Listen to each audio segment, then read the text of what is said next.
started blogging was I just had my third child. I thought I had the answer to everything there was about child rearing. I had it right.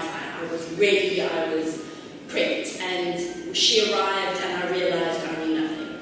And I do struggle with depression and anxiety, and all of those animals came out. And I just, wherever I looked in magazines, there were happy, shiny mommies with happy, shiny babies, and everybody was so very happy, and I wasn't. And I didn't even realize blogging existed. I often kept a diary, and I really was looking for something where I could keep a diary of what I was going through, because what I was feeling didn't feel normal.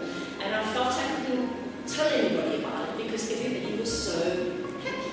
In terms of how I always felt as a safe place, I think in the beginning I did. I really felt there was myself and two possible other readers. I just had no concept that anybody was reading my blog.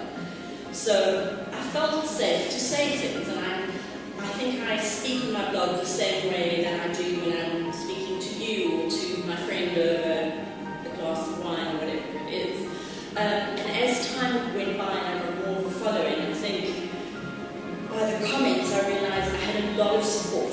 All you need is, you can get 100 people saying great job and I agree with you, and all you need is one horrible little person to come along to say something that's painful, that cuts you to your bone. So no, I haven't always felt it's a safe place, but I do continue blogging as if it is. A journalist named Louise Marsland read the post, and on Friday on her Twitter feed, she put a link to it saying, "Oh, this is funny, light-hearted Friday."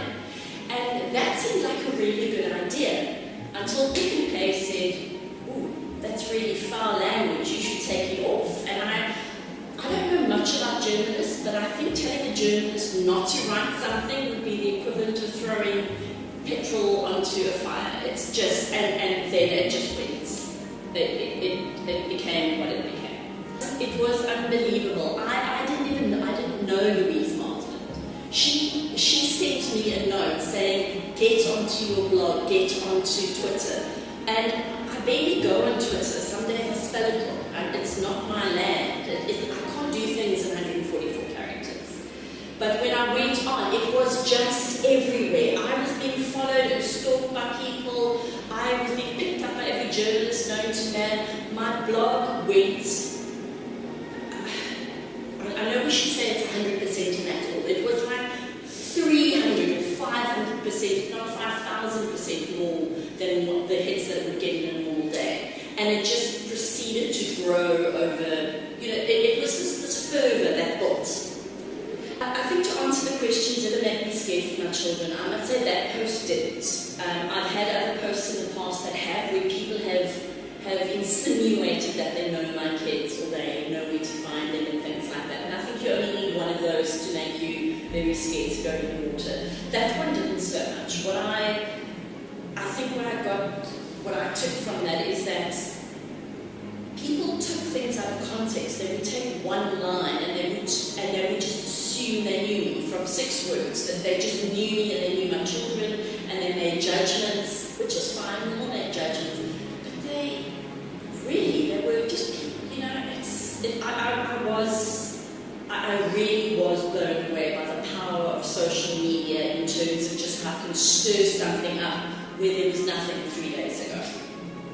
The Stickies blog post affected my son. None of the other blog posts have. He's barely been aware of them. With the Stickies blog post, people started coming up to him and saying, "You're famous, my parents are talking about your mum," and it was sort of an everyday thing.